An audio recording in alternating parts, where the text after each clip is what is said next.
Hello and welcome to a new episode of Nina's Apothecary podcast. I'm glad you're joining us again. As you can see from my non-pharmacist outfit, today's topic is a bit more relaxed, and it's about alcohol. Alcohol is a topic that somehow divides opinions, spirits, and even a bit of science I've found in my research on studies. There are many studies, and what is clear to all of us is that alcohol can be harmful.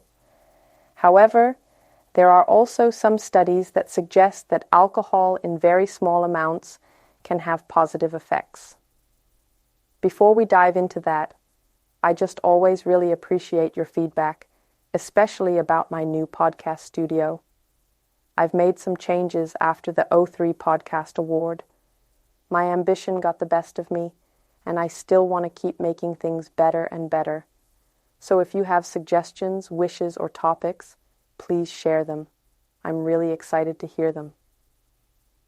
Now, about the topic of alcohol, we need to understand how alcohol metabolism works in our body. Obviously, we drink alcohol and then it enters our bloodstream through our gastrointestinal tract. Then we start to feel the effects of alcohol. And what happens? A very small part is processed in our gastrointestinal tract, but most of it, as mentioned, goes into our bloodstream and does various things. Most of these are well known to us. Then it reaches the liver. This organ is rightly closely associated with alcohol in our minds. In the liver, there are enzymes that break down alcohol into acetaldehyde, which is toxic, and acetic acid. These general functions of what alcohol does in our body are known to us. It slows down our reactions a bit, it disrupts our coordination, it dampens us a bit, and it also dampens our cognitive performance, i.e., our brain performance. But as I briefly mentioned earlier, much more happens in our body that we don't even notice. The first thing that happens is that the alcohol enters our bloodstream and is then transported from the bloodstream to the liver.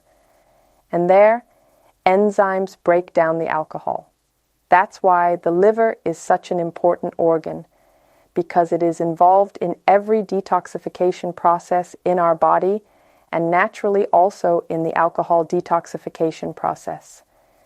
Excessive alcohol consumption can also trigger some diseases in the liver, such as fatty liver, cirrhosis, and alcoholic hepatitis.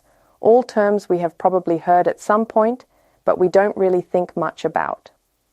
But of course, other organs in our body are also affected by alcohol consumption, regardless of the amount we consume. For example, our brain, our heart, and our kidneys are also affected. What happens in the brain? It causes a dampening of the central nervous system, which can lead to coordination problems, memory loss, and naturally also a general slowing of the thought process. Regarding our cardiovascular system, alcohol can lead to cardiovascular diseases, which I will talk more about later, as it can also have positive effects on our cardiovascular system in very small amounts. Now that we're talking about the possible positive effects of moderate alcohol consumption, let's dive right into the topic and stick with it, especially since we're also discussing the heart. There are a few studies that suggest that moderate alcohol consumption, I can't stress this enough, can also lead to positive changes in the cardiovascular system and an increase in good cholesterol, namely HDL. Of course, it is important to note that we need to look at this individually, as everyone is different, every body is different, and the amount of alcohol that is moderate or excessive varies from person to person. Therefore, I can't tell you exactly how much red wine per week is good or bad, as it is very individual. Another positive attribute of alcohol can be its antioxidant properties. As you know from my other podcasts, anything that has a dark color can indicate the presence of many antioxidants. Antioxidants are substances that protect our body, somewhat like a shield, and they also capture free radicals that arise from oxidative stress. When thinking of alcohol, red wine probably comes to mind first, and in other contexts, dark chocolate, blueberries, and the purple sweet potato which I often mention as the perfect alternative to the regular yellow sweet potato. There are also studies suggesting that very low alcohol consumption might positively affect blood sugar levels, as seen in type 2 diabetes, where it appeared to increase insulin sensitivity, which is beneficial. And as we've heard before, alcohol can also influence our cognitive function and might even have a positive impact, potentially benefiting some types of dementia.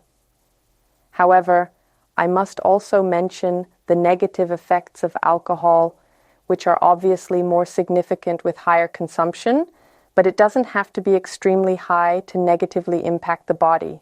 First, as mentioned, is the liver, as eventually the enzymes might not be able to keep up, leading to possible liver diseases like cirrhosis, alcoholic hepatitis, and fatty liver, which can also be caused by sugar consumption, fruits, and sugary juices.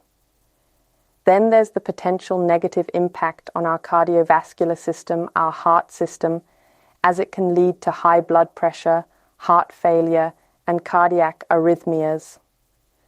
But in my opinion, a major risk factor with alcohol, and something I mentioned at the beginning, is that it divides society. It often becomes a normal topic for us, affecting mental health and what it does in our social lives, including addiction, which also pertains to mental health. This is where I see a major risk factor for our society, where alcohol is so trivialized and normalized that if, for example, you choose not to drink one evening, a frequent choice for me where I'd rather have a large soda with lemon, people start to look at you oddly, wondering what's wrong with her, is something not right? And then they try to persuade you to drink at least one. What's going on, back and forth? On the other hand, I can comfortably drink a glass of wine or Prosecco at lunch, and it's rare that anyone would give me a strange look. What does this do to us? It trivializes a substance that has significant effects on our body and also on our psyche. And here we go a step further, as regular alcohol consumption, no matter how little, does affect our psyche in a medical sense, because it messes up all our brain neurotransmitters. Dopamine, for example. I often see that depressions or mood swings can be triggered by regular or occasionally very high alcohol consumption, because it just messes everything up. And now, of course, there are numerous social and professional consequences, because if we have to work the next day after our binge, we still have all these negative effects that I mentioned earlier, such as slowed thought processes, just feeling tired. You can tell your body is completely off. Maybe I have a headache. Maybe I have those typical hangover symptoms.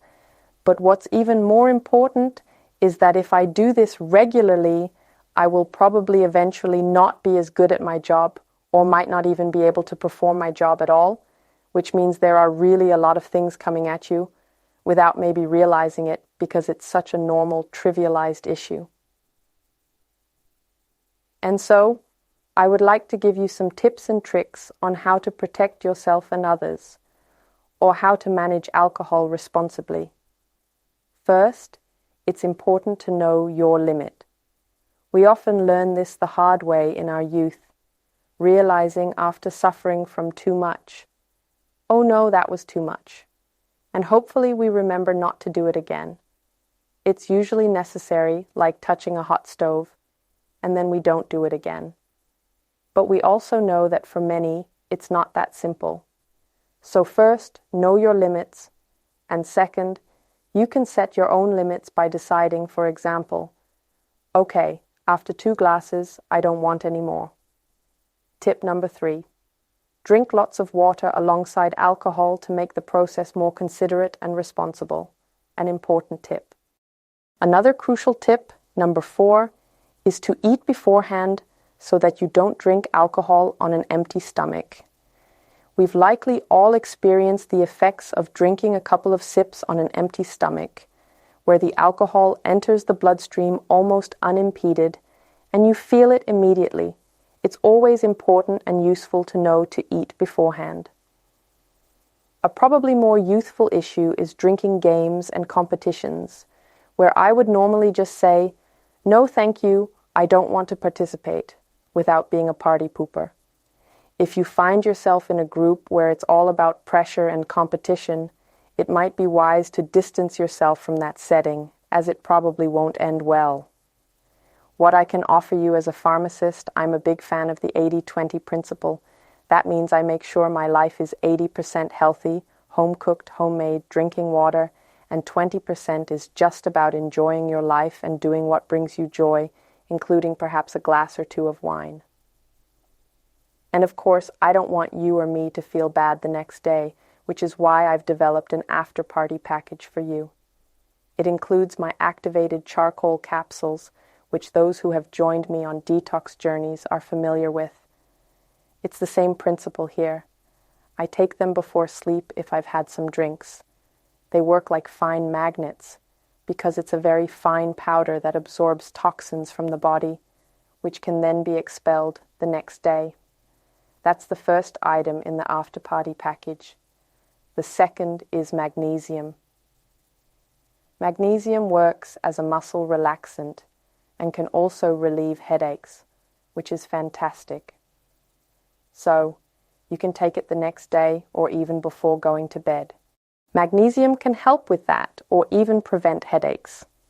Another benefit of these things is that I drink plenty of water before going to bed.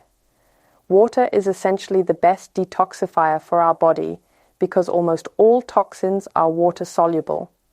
So whether you've had a drink or not, my top tip is to drink a few glasses of water on an empty stomach in the morning. Trust me, your body will thank you. And as we know, the liver is a central organ in alcohol breakdown, and we want to support that as well. You can take this just before going to bed. I have developed a drink made from artichoke, milk thistle, and dandelion fresh plant juices that detoxifies my liver. Ideally, I take it before going to bed, and then again the next day and the day after. In my detox weight loss programs, we take it for a whole month after each main meal. And I can tell you, the liver is such a grateful organ because with a little support, it can cleanse itself very well, provided that you also give it a break and do not reintroduce sugar and alcohol. So, these three products make up my after-party package because my goal is always for you to feel comfortable and that it's very easy for you to feel good. I'm sure of this because I know from my own experience how easy it is, and that's why I developed it. You can order it on my homepage, karish.at. If you have any questions, please feel free to contact me on Instagram, Anina Milenk, or on TikTok, Frau Apotheker, or even in person if you see me somewhere. I am always happy to chat. Please, if you see me, don't hesitate to talk to me if you feel like it. I often receive messages saying, "I saw you, but I didn't dare to approach." Just come over. I am really looking forward to it, and please let me know how you manage if you have any tips for responsible alcohol consumption. So, all I have left to say is thank you for listening, thank you for watching, and cherish yourself.